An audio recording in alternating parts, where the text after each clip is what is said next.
Desde que o Brasil se tornou independente, já escrevemos 7 constituições. A última, a de 1988, surgiu como reação ao período do regime militar, batizada por Ulisses Guimarães como a Constituinte Cidadã. A verdade é que ela ampliou os poderes do Congresso Nacional, tornando o Brasil mais democrático. Esta carta sofreu algumas modificações em 1995, com emendas que a tornaram mais moderna. A Constituição Federal é o tema do programa de hoje. Para tratar desse assunto, conversamos com o Dr. Marcos Malisca, procurador da Universidade Federal do Paraná. Dr. Marcos, primeiro, muito obrigado por ter vindo. Eu acho que para elucidarmos uma questão que tenho a impressão que na cabeça de muita gente é bastante confusa. O que é uma Constituição Federal e o que é uma Constituição Estadual? Uma se confronta com a outra ou não? Certo. Obrigado pelo convite. É um prazer estar aqui para discutir temas de direito constitucional e constituição, que é um assunto que eu estudo, né? A Constituição, na verdade, o que é uma Constituição, né? A Constituição é um pacto, digamos, político, né? É uma decisão política fundamental de um Estado em que, em determinado momento histórico, no caso nosso, foi foi em 1988, a Constituição de 1988, em que a sociedade toma para si a responsabilidade de definir esse pacto político e dar uma diretriz, digamos assim, para as ações do Estado e da sociedade civil a partir daquele momento histórico, né?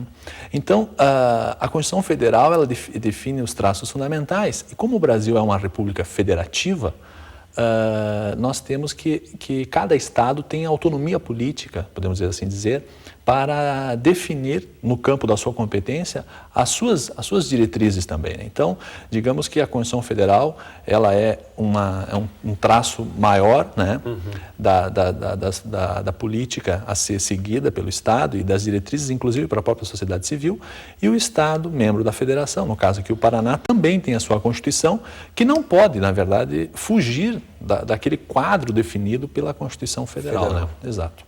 Quer dizer, a Constituição estadual só pode ser feita a partir da promulgação da Constituição Federal. Exato. Ela primeiro precisa da definição federal. Exato, primeiro precisa da definição federal e depois a Constituição estadual ela vem digamos, definir aquilo que é da sua competência, digamos. Né? Agora, desde a nossa independência, parece que temos já 7 ou 8 constituições. E essa última Constituição, a de 1988, é considerada, a nossa última Constituição, é considerada uma Constituição, um texto moderno, prevendo questões de direitos humanos, questões de direitos ambientais. No entanto, o que a gente vê é o judiciário se debatendo com essas questões, quer dizer, tendo dificuldade de fazer essa Constituição ser cumprida. O que acontece? Bom, quais são os problemas? Por que é difícil fazer cumprir a Constituição? Exato. Na verdade, o que acontece foi que a Constituição de 1988 ela é uma Constituição que, na verdade, positivou demandas históricas reprimidas, né? Então, foi a mais democrática Constituição que o Brasil já teve. Ela não esteve, a participação, o processo constituinte não esteve restrito apenas ao trabalho desenvolvido pelos parlamentares, mas a sociedade civil participou ativamente do processo constituinte. Então, todos aqueles que tinham direitos historicamente negados foram para a Constituinte e foram contemplados na Constituição. Bom, batizada, inclusive, de Constituição Cidadã, né, pelo deputado Ulisses Guimarães. Exatamente. Então, todos esses direitos represados desaguaram na Constituição. Bom, e aí, implementar essa Constituição? No primeiro momento, até se pensou que o Judiciário poderia dar conta, né? Nós temos medidas judiciais aí como a inconstitucionalidade por omissão, ou seja, quando o legislador não faz, né, o Executivo não faz, a possibilidade de você declarar a inconstitucionalidade dessa omissão, ou não fazer aquilo que a Constituição obrigou a fazer, né? Só que depois, com o tempo, se verificou, na verdade, que o problema é muito mais complexo, né? Ou seja, realizar a Constituição é uma atividade que não está... Faça-se cumprir. reduzida à atividade do judiciário, ou seja, isso está no campo também do Poder Executivo, do Legislativo e vai também para a sociedade civil. Agora, eu vejo de maneira positiva a Constituição de 88, porque ela mudou consideravelmente a sociedade brasileira, ela democratizou a sociedade brasileira, ela trouxe para a sociedade brasileira digamos assim, ela caracterizou a sociedade brasileira sob uma nova perspectiva, né? E nós podemos ver, eu gosto de citar um exemplo do idoso, né? O idoso, a partir da Constituição de 88, a Constituição dispõe que o idoso ele merece a atenção da família e do Estado. E nós podemos observar, né, tanto nos municípios maiores quanto nos municípios menores, que eles, por definição, obrigação legal, eles devem destinar recursos, né, para contemplar o bem-estar do idoso. Então nós temos jogos, atividades de diversas naturezas, né, em que estão prolongando a vida dessas pessoas. Ou seja, o idoso hoje tem atividade esportiva, tem atividade recreativa, tem atividade inclusive educacional, participa de cursos, tal. Ou seja, a terceira idade hoje está em plena atividade. E isso é em razão de políticas públicas que a Constituição trouxe. Ou seja, isso é um exemplo. Nós temos outros exemplos, só que a realidade do país de exclusão social é uma realidade muito dura, muito complexa, né? E por mais que se faça, não se faz o suficiente, né? Quer dizer, a realidade brasileira é o grande entrave da Constituição. O problema da realidade brasileira é o fenômeno da exclusão social. A Constituição, ela pressupõe que todos estejam incluídos, né?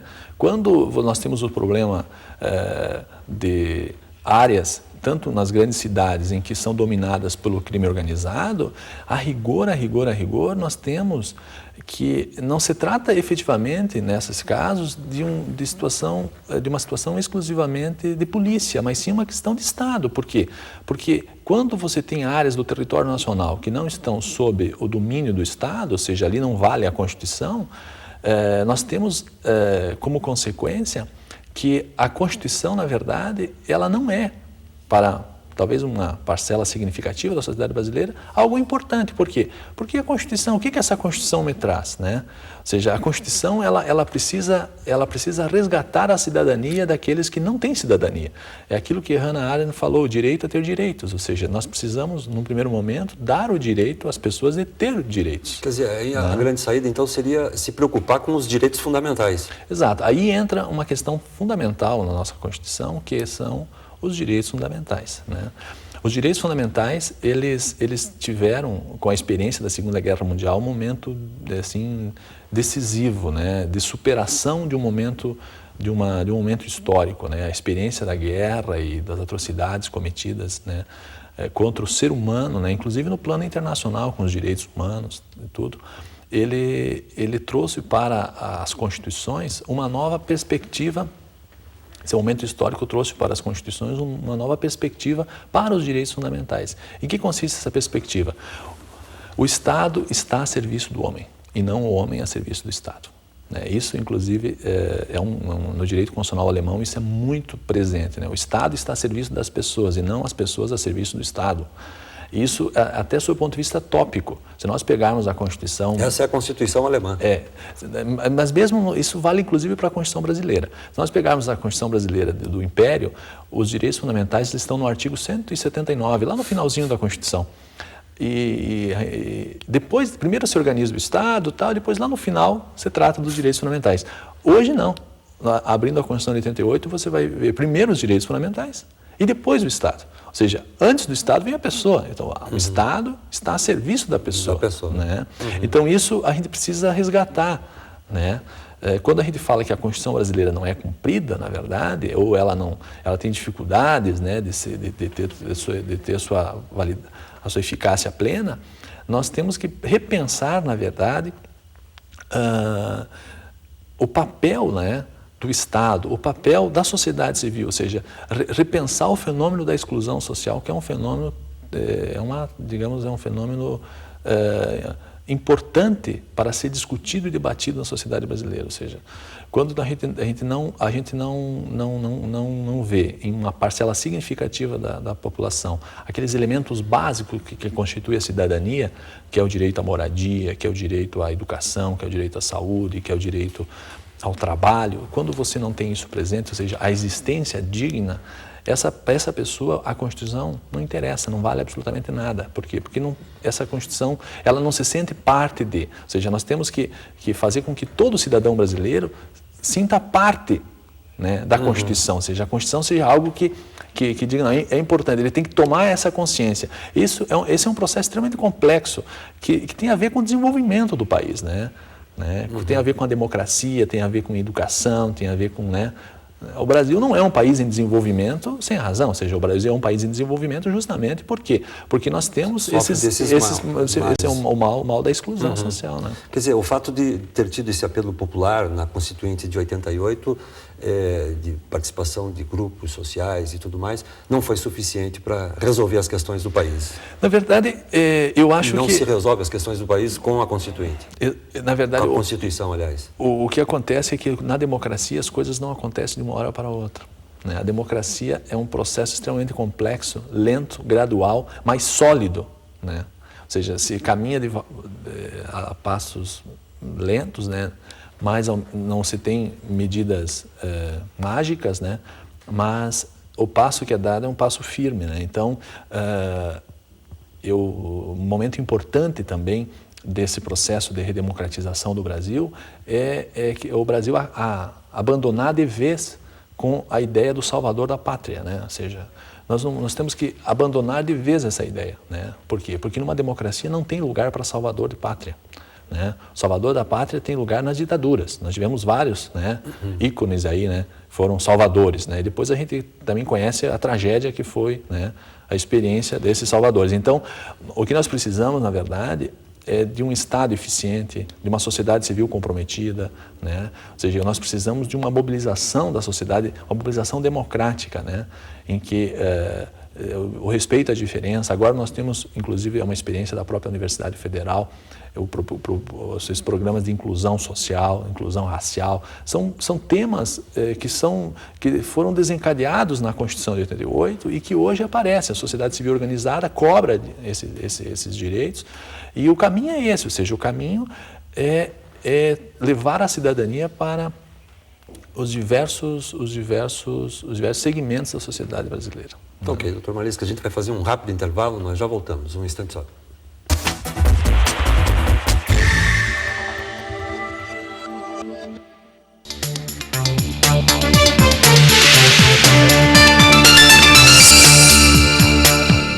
Eu acho que a bebida não é uma coisa forte, assim, viu? Eu nunca cheguei a perder o controle, né? Na hora que você tá ali empolgada, você bebe e tá beleza, depois não...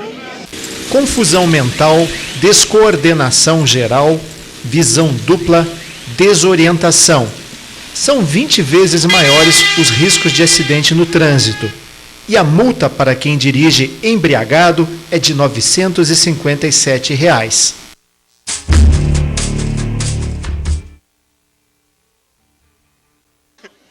Alcoolismo é uma doença que vai tomando conta da pessoa devagarinho. Quem primeiro sente o problema é o estômago. Depois vem o fígado com a cirrose alcoólica. Beber ainda pode causar impotência sexual. Outro problema: as coisas que se faz na noite anterior e não são lembradas no dia seguinte.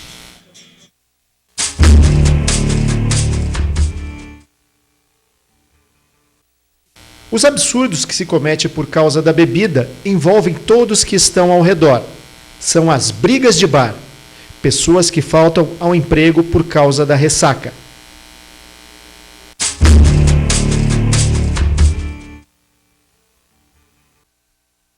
Todo mundo conhece filhos que perderam os pais para a bebida, mas para isso não existe multa.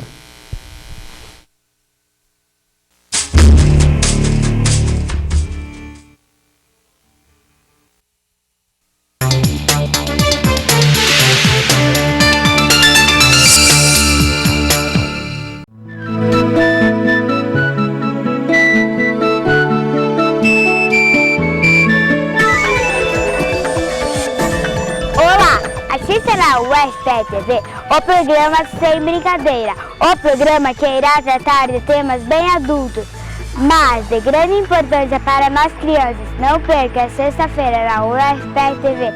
Até lá!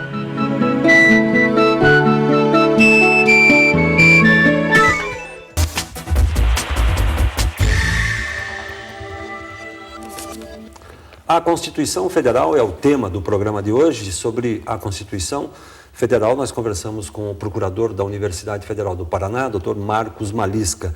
Dr. Marcos, o senhor tem um livro que está sendo lançado, Estado e Século XXI, que discute justamente a Constituição. Exato. O tema desse livro, né, que é uma parte da minha tese de doutorado, em que eu realizei os estudos em Munique, na Alemanha, ele aborda, na verdade, um desafio do direito constitucional moderno, do direito constitucional atual, que são, na verdade, os processos de integração, né? Hoje, se nós pudéssemos definir a Constituição, né, como historicamente ela se apresentou, nós podemos dizer que a Constituição ela foi a Constituição do Estado Nacional, né? Então, a Constituição teve um papel fundamental na formação e na consolidação do Estado Nacional brasileiro, teve um papel fundamental na construção do Estado Nacional alemão, dos Estados Nacionais europeus, dos Estados Nacionais latino-americanos, né? Ou mesmo até no Estado Nacional norte-americano, nos Estados Unidos. Hoje, essa Constituição Nacional, esse Estado Nacional que nós poderíamos dizer que era fechado, né? Cada Estado Nacional vivia a sua realidade, alguns autoritários, outros não constitucionais, por exemplo, estados ditatoriais e outros estados constitucionais democráticos, mas porém fechados, internos, né? As experiências no pós-guerra e esse período ficou, digamos assim, durante o período da Guerra Fria, num momento em que, digamos, a validade, digamos assim, desses conceitos ficou suspenso pela existência da Guerra Fria e das duas superpotências. Com a globalização, trouxe novamente à tona a discussão dos processos de integração. Então, se fortaleceu, né? No caso da América do Sul, nós temos o Mercosul, no caso da Europa, nós temos a União Europeia, e nós temos mesmo os processos de integração, de cooperação internacional. Mesmo a ONU hoje é um fórum de discussão importante, né, num plano internacional.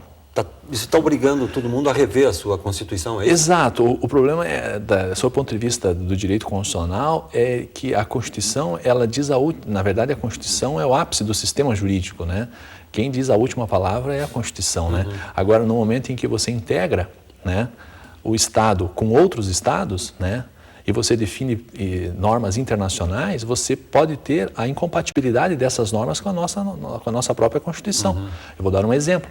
O Tribunal Penal Internacional, criado pelo Estatuto de Roma, permite a prisão perpétua. E o Brasil ratificou esse tratado. É um tratado importantíssimo para coibir a violação dos direitos humanos no plano internacional. Só temos uma questão. O artigo 5º da Constituição veda. Não existe prisão perpétua. Ou seja, como é que nós vamos compatibilizar? Teoricamente, do ponto de vista do direito constitucional, a Constituição está acima dos tratados. E está mesmo. Só que nós temos que compatibilizar essa realidade. Esse é um desafio. É um desafio, porque hoje o Estado não legisla só exclusivamente no plano interno, mas ele também coopera no plano internacional, com normas internacionais. Agora, quando a gente fala em cooperação internacional, nenhum Estado pode impor a sua vontade. Olha, tem que ser assim porque a minha Constituição diz. Aqui as coisas funcionam assim? Mas lá em outro país não. Ou seja, nós temos uma realidade de quantos países, né? Todo mundo tem que ceder um pouco, né? E essa cedência, digamos assim, sob o ponto de vista político, tudo bem. Agora, sob o ponto de vista jurídico, sob o ponto de vista do direito constitucional, na verdade, coloca aí uma pedra no sapato, né, para o estudioso do direito constitucional. Ou seja, se revela aí uma nova dimensão do direito constitucional. Esse é o tema do seu livro. Exato. Esse é um tema, digamos, eu gosto de dizer que esse livro ele é um reconhecimento de área, digamos assim. Por quê? Porque eu estive na Alemanha, fiz as pesquisas, me inteirei desse assunto e tal, mas a rigor eu não aprofundei muito os temas. Esse aprofundamento eu estou fazendo agora, em pesquisas que eu coordeno, em artigos que eu escrevo, em orientações de monografias, de dissertações, né, participação de trabalhos acadêmicos. Ou seja, é uma atividade que não só eu, né, mas inúmeros professores de direito público no Brasil estão tratando. Né? Professor, voltando à nossa realidade, de 95 para cá, a nossa Constituição começou a sofrer algumas alterações, são as chamadas emendas. E, se não me engano, até o ano passado, eu lembro desse número, eram 50 emendas. Essas emendas fazem parte desse novo texto, quer dizer, compõem esse novo texto por conta dessas situações? O que ocorreu, o grande número de emendas na Constituição brasileira tem uma justificativa. Em 1988, o Muro de Berlim ainda não tinha caído. O muro caiu em 89. Né? Nós tínhamos a União Soviética, ou seja, qual é o futuro do Brasil? Havia ainda a possibilidade socialista. Então, o Brasil, sob o ponto de vista da economia, da ordem econômica, o Brasil positivou muitas normas, digamos, positivou uma concepção, né, de economia muito atrelado a um Estado nacional desenvolvimentista, digamos assim, né, e com caráter estatizante, né. O que ocorreu foi que, logo em seguida, 88, 90, 91, nós tivemos, sob o ponto de vista internacional, uma mudança de perspectiva, em que o mundo deu uma guinada aí para liberalização, privatização, né? E a economia brasileira, ou seja, a estrutura normativa da Constituição, sob o ponto de vista da ordem econômica, digamos, ficou divergente desse novo rumo seguido pelo mundo como um todo, pela globalização. Aí, você fez necessárias as emendas, né, mudando o texto da Constituição. Né? Quer dizer, ele muda mesmo. Essas emendas, elas vêm para alterar mesmo o texto. Alteram o texto da Constituição. É uma adaptação, ou seja, elas mudam a redação, né, do texto em razão de uma exigência. Né? O grande número de emendas tem um cunho de ordem econômica, uma adequação mais de ordem econômica. Né? Sob o ponto de vista dos direitos fundamentais, nós tivemos alterações que, inclusive, ampliaram os direitos. Por exemplo, a moradia foi incluída entre os direitos fundamentais sociais do artigo 6º. Então, isso foi um Mas avanço, não é o que né? a gente vê ainda a ser cumprido, né? Exato. Nós estamos longe de né? cumprir esses direitos fundamentais. Ainda que o Estado faça um grande esforço aí para efetivar esses direitos, a demanda é muito grande e ele não consegue dar conta. Né? Ou seja, sob o ponto de vista do direito constitucional, nós podemos dizer que os direitos fundamentais é um direito válido e tem uma eficácia jurídica, que a gente chama. Né? Ou seja, se alguém for pego cometendo uma tortura, por exemplo, vai ser punido por isso. Por quê? Porque a norma é uma norma de eficácia plena e aplicação imediata, ou seja, né? Agora, a tortura só vai ser coibida das práticas, né, brasileiras quando nós tivermos uma nova concepção, né? Ou seja, eu digo sempre que a Constituição ela tem que ser incorporada pela sociedade. Ou seja, nós temos que viver a Constituição. Ou seja, a Constituição faz uma opção... Andar com ela debaixo do braço. Exato. A Constituição faz uma opção pelos direitos humanos. Ou seja, a Constituição acha que, pela Constituição, se você... você pode cometer o crime mais bárbaro que existir. Mas você vai ter o direito de defesa, você vai ter o direito ao devido processo, você tem o direito de não ser torturado, sabe? Então, esses valores, que são opções que a Constituição fez, será que toda a sociedade brasileira compartilha desses valores? Então, essa é a questão, né? Nós precisamos, quando falamos na violação dos direitos fundamentais, nós falamos em algo assim que depende muito de uma mudança cultural, digamos assim, de comportamento. Então, a realização dos direitos fundamentais, muitas vezes, né, ela não se dá, não é só porque o Estado talvez não tenha legislação, não tenha regulamentação, mas muitas vezes ela encontra uma resistência na própria sociedade. Né? Ou seja, os direitos humanos, a ideia dos direitos humanos, ela precisa ser internalizada, digamos. Né? As pessoas devem viver isso, ou seja, ter uma concepção humanista. Isso acontece na Europa, não? Pois é. Na Alemanha, por exemplo? Olha, viveu... a experiência da Alemanha Ocidental, por exemplo, é nesse sentido. Do ponto de vista democrático, a Constituição alemã ela não é democrática na sua essência. Por quê? Porque ela não foi feita pelo poder constituinte originário, foram feitas por representantes dos estados e depois submetidas aos exércitos. De quando a Constituição? De 49. Foi submetida aos exércitos que estavam na época lá, né? As potências estrangeiras, a França, a Inglaterra e os Estados Unidos. Então, isso na origem não era, mas depois o que você teve? Você teve, até pela própria experiência histórica alemã, a população como um todo incorporou os valores dos direitos humanos, né? E vivencia isso, né? Ou seja, tem essa concepção, né? Agora você tem também o fenômeno dos neonazistas, né? Ou seja, você tem os fenômenos nacionalistas, né? Os camisas pretas, né? E esses fenômenos mostram que o problema da... E aí nós temos uma outra questão que tem a ver com exclusão e inclusão. Que os Estados nacionais europeus, eles agora têm um problema que é o problema do imigrante, é o problema do diferente, é o problema, né, no caso da França, do africano, do árabe, né, ou seja, é um processo de não integração, né. Aí você tem esses riscos, no caso de retrocesso, mas a sociedade tem que discutir esse problema, enfrentar esse problema, né? O pluralismo, ele consta da Constituição, ele é uma bandeira que deve ser defendida, né? Mas ele tem que ser vivenciada, digamos assim, né? O pluralismo tem que ser vivenciado, nós temos que incorporar nas nossas práticas, né, uma concepção plural, ou seja, uma concepção em que você vive a tua realidade, respeita a realidade do outro e respeita o outro na sua diferença, né? Isso é algo assim, eu sou meio cético em relação a isso, porque isso é muito bonito na teoria, mas na prática, né, as pessoas, eu não sei até que ponto a gente... esse é um processo cultural, de formação, de mudança de comportamento, ou seja, nós temos que trabalhar para isso, né? E isso é um processo que inicia na escola, né? Como é que nós vamos ter uma sociedade não preconceituosa se o professor é preconceituoso e transmite isso para um aluno do ensino fundamental? Nós temos que mudar toda a estrutura, né? Voltamos aí à questão da cultura nacional, exato, né? Existe uma relação, exato, existe uma relação muito importante e muito grande entre Constituição e cultura. Né? Constituição e cultura, essa relação... É um conflito? Não é um conflito, ela é, na verdade, uma... Em certos momentos pode até ser um conflito, mas digamos que a Constituição, ela vai ter mais, ela vai ser melhor cumprida, vai ter mais eficácia social, vai estar mais próximo, né, da realidade do país, se ela estiver mais próximo da realidade cultural do país, né?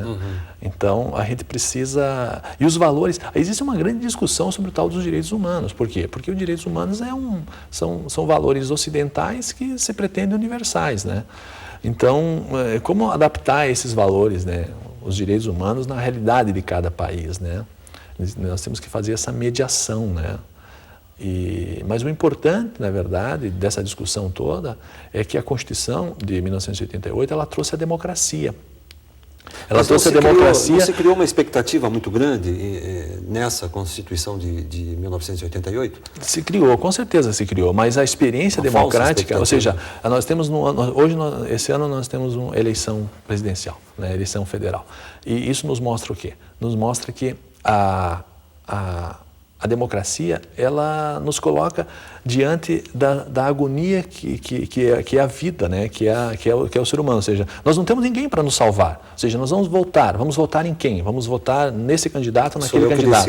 Sou eu que decido. Puxa, a responsabilidade está comigo. Ninguém vai dizer qual é o caminho. É essa consciência que não existe ainda. Exato.